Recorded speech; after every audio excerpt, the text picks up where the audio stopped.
अस्सलाम वालेकुम and hi to everyone. आज हम CCU 3.1 chapter 22 the world battery of the steel का जो पेज 2 है उसमें जो डेफिनेशन है और जो टर्म्स है, ये जितने भी एलिमेंट हैं इनका क्या मकसद है, किस लिए स्टील में ऐड किए जाते हैं, तो इस पे डिस्कस करेंगे। डेफिनेशंस, तो यहाँ से स्टार्ट करते हैं। Definitions for this section it is essential to have a basic understanding of the following terms. यहाँ तक इसको देखते हैं।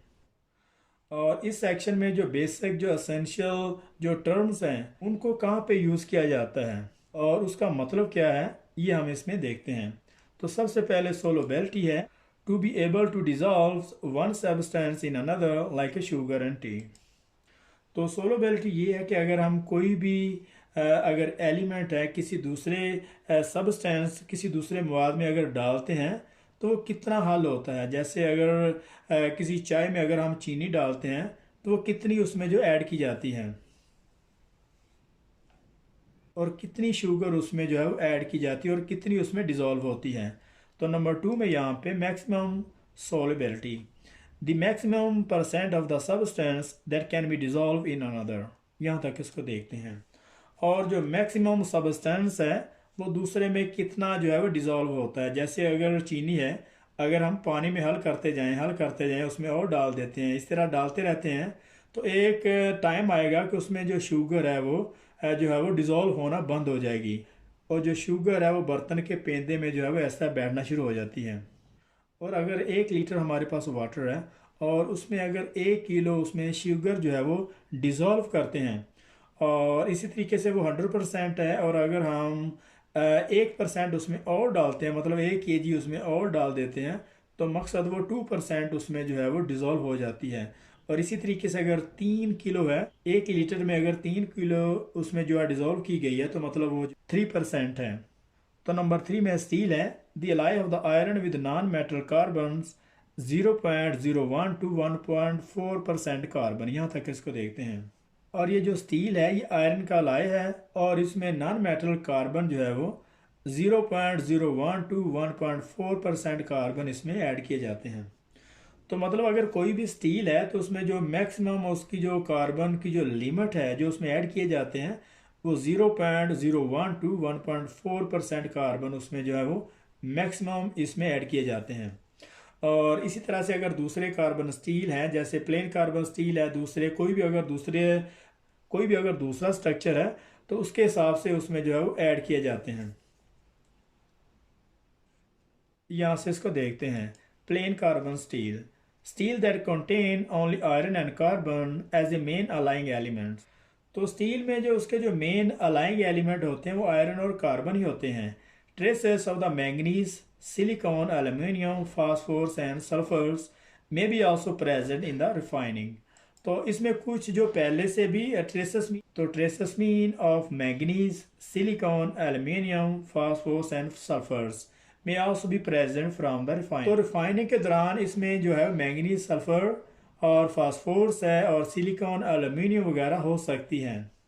तो प्लेन कार्बन स्टील के जो मेन अलाइंग एलिमेंट हैं वो आयरन एंड कार्बन होते हैं, लेकिन इसके अलावा उसकी जो ट्रेसेबिलिटी है जैसे मैंगनीज है, सिलिकॉन है, एल्यूमिनियम, फास्फोरस वगैरह ये भी उसमें पाए जाते हैं। तो यहाँ से इसको देखते हैं। लो कार्बन स्टील, तो plain carbon steel containing between 0.01 to 0.3% carbon. यहाँ तक इसको देखते हैं। तो प्लेन कार्बन स्टील में जो कार्बन कंटेंट की जो रेशो है वो 0.01 टू 0.3% कार्बन हो यहाँ पे होते हैं। और इसके अलावा जो मीडियम कार्बन स्टील है, plain carbon steel containing between 0.3% to 0.6% उसमें कार्बन होते हैं। मतलब जो लो कार्बन स्टील है उसमें उसकी जो वैल्यू है वो 0.01 से 0.3% है, और जो मीडियम कार्बन स्टील है वो 0.3 से 0.6% उसमें कार्बन पाए जाते हैं। तो हाई कार्बन स्टील में plain carbon steel containing between 0.6 to 1.4% carbon, और जो हाई कार्बन स्टील है उसमें 0.6 टू 1.4% तक उसमें कार्बन पाए जाते हैं। तो ये जो तीनों पैराग्राफ हैं ये बहुत ज़्यादा इम्पोर्टेंट हैं। इनके अलाइंग एलिमेंट की वजह से उसमें कितने % कार्बन होते हैं और उसकी रेंज क्या है, मतलब अगर हम for example high carbon steel की बात कर रहे हैं तो यहाँ पे अगर यहाँ पे क्वेश्चन हो कि इसमें कितने, तो इसमें कौन सी लिमिट में और किस वैल्यू पे जो है वो कार्बन कंटेंट पाए जाते हैं, तो 0.01 हो सकता है और 0.062 0.9 हो सकता है। इसी तरीके से बहुत सारी वैल्यूज़ वहाँ पे दी हो सकती हैं, दी जा सकती हैं। तो वहाँ पे जो हाई कार्बन स्टील में इसकी जो वैल्यू है, जो कार्बन कंटेंट उसमें पाए जाते हैं, वो 0.6 to 1.4% कार्बन है। तो यहाँ से इसको स्टार्ट करते हैं। Low alloy steel, steel containing iron and carbons, steel containing iron and carbon and other allying element, example manganese, chromium, nickel, molybdenum smaller than 7% total. तो लो अलाई स्टील में जो इसके जो मेन अलाइंग एलिमेंट हैं वो iron carbon होते हैं, लेकिन इसके अलावा जो है मैंगनीज, क्रोमियम, निकल, मोलिब्डेनम वो smaller than 7% low alloy steel में पाए जाते हैं। तो हाई अलाई स्टील में steel containing iron and carbon, other alloying element example manganese, chromium, nickel, molybdenum greater than 7% total. तो हाई अलाई स्टील में इसके जो मेन अलाइंग एलिमेंट वो सेम आयरन और कार्बन ही होते हैं, लेकिन हाई अलाई स्टील में जो है इसके मेन जो अलाइंग एलिमेंट है वो आयरन और कार्बन है, लेकिन इसमें manganese, chromium, nickel, molybdenum greater than 7% इसमें जो है ऐड किए जाते हैं। तो लो अलाई स्टील में स्मॉलर देन 7% है। इसका डिफरेंस सिर्फ यही है कि जो मैंगनीज, क्रोमियम, निकल, मोलिब्डेनम है वो स्मॉलर देन 7% है, और हाई अलाई स्टील में manganese, chromium, nickel, molybdenum greater than 7% इसमें ऐड किए जाते हैं। The Latin term for the iron from which come it's chemical symbol Fe। तो लोहे को केमिस्ट्री में Fe कहते हैं और ये केमिकल सिंबल है, और ये जो आयरन है इसका पुराना नेम है, और केमिकली तौर पर इसको जो Fe के नाम से जानते हैं, और Fe का मतलब जो है बनता है, और Fe का मतलब फेरम्स या फेराइटिक है, दोनों इसकी टर्म्स इस्तेमाल की जाती हैं।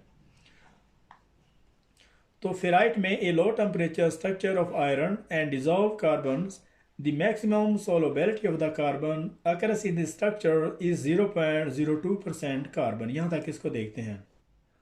और जो लो टेम्परेचर आयरन का जो स्ट्रक्चर है इसमें कार्बन इसमें डिजॉल्व किए जाते हैं, और इसमें जो मैक्सिमम सोलबिलिटी है, जो मैक्सिमम उसमें कार्बन जो ऐड किए जाते हैं वो 0.02% उसमें कार्बन जो है ऐड किए जाते हैं।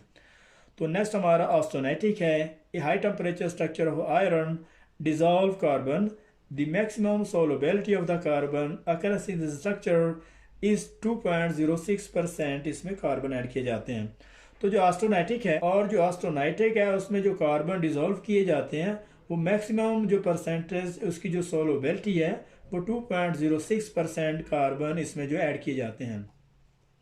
तो नेक्स्ट में मार्टनजाइट है। ये hard structure produce in some steel by the rapid cooling from the high temperature austenitic. Martensite, a hard structure produced in some steel by the rapid cooling from the high temperature austenitic, generally at temperature smaller than 300 centigrade. यहाँ तक इसको देखते हैं।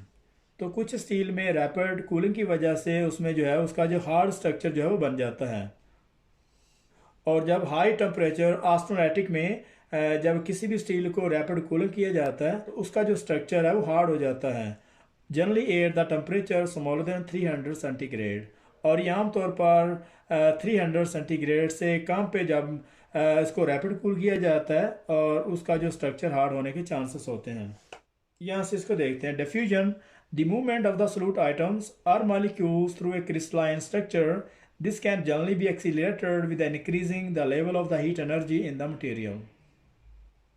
तो diffusion को नफूस कर जाना, ये अरबिक वर्ड्स में इसको यूज़ किया जाता है। तो नफूस और डिफ्यूजन है क्या कि अगर एयर जो है अगर अंडे की जो झिल्ली है उसमें से गुजर कर अंडे को तरोताज़ा रखती है, और या फिर इसके अलावा अगर हवा है वो पिपरों से गुजर कर जो हमारे खून में जो है वो शामिल हो जाती है। अगर एक चीज़ अगर किसी दूसरी चीज़ में से गुजर कर उसको जो है वो, और अगर एक चीज़ किसी जगह से गुजरती है और उसका तीसरे पे कोई इफेक्ट नहीं पड़ता तो उसको हम डिफ्यूजन कहेंगे, और इसको जो है वो नफूस कर जाना। तो यहाँ पे हमारा 22.2 यहाँ पे ख़त्म हो रहा है। तो मिलते हैं नेक्स्ट पेज में, तब तक के लिए अल्लाह हाफिज़।